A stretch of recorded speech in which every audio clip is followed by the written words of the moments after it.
కాకినాడ జిల్లా చేబ్రోలు వద్ద రోడ్డు ప్రమాదం జరిగింది. ప్రైవేట్ బస్సు బోల్తా పడిన ఘటనలో 10 మందికి గాయాలయ్యాయి. శ్రీకాకుళం నుంచి భీమవరం వెళ్తుండగా ఈ ప్రమాదం చోటు చేసుకుంది. గాయపడిన వారిని ఆసుపత్రికి తరలించి చికిత్స అందిస్తున్నారు. ప్రమాదానికి డ్రైవర్ నిర్లక్ష్యమే కారణమని బాధితులు చెబుతున్నారు.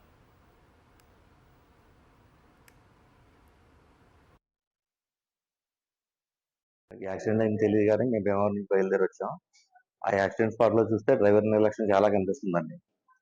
ఆ డ్రైవర్ ఎప్పుడు బండి ఆపడానికి అయితే ట్రై చేసినట్లు లేడు. ఒక బోర్డుని గుద్దుకుని ఆ బస్సు తిరగబడి అది ఆగింది తప్ప తను ఆపడానికి తన ప్రమేయంతో ఆపినట్టు ఏమి కనపడలేదు.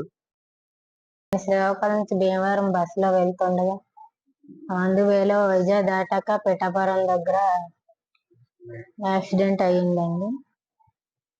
పిల్లలతోని ఇదంతా డ్రైవర్ నిర్లక్ష్యమేనండి. ఒక్క డ్రైవరే ఉన్నారండి, కండక్టర్ కూడా లేరు. ఆయనే ఆపి అందరినీ ఎక్కించుకొని మళ్ళీ ఆయనే డ్రైవ్ చేస్తున్నారు.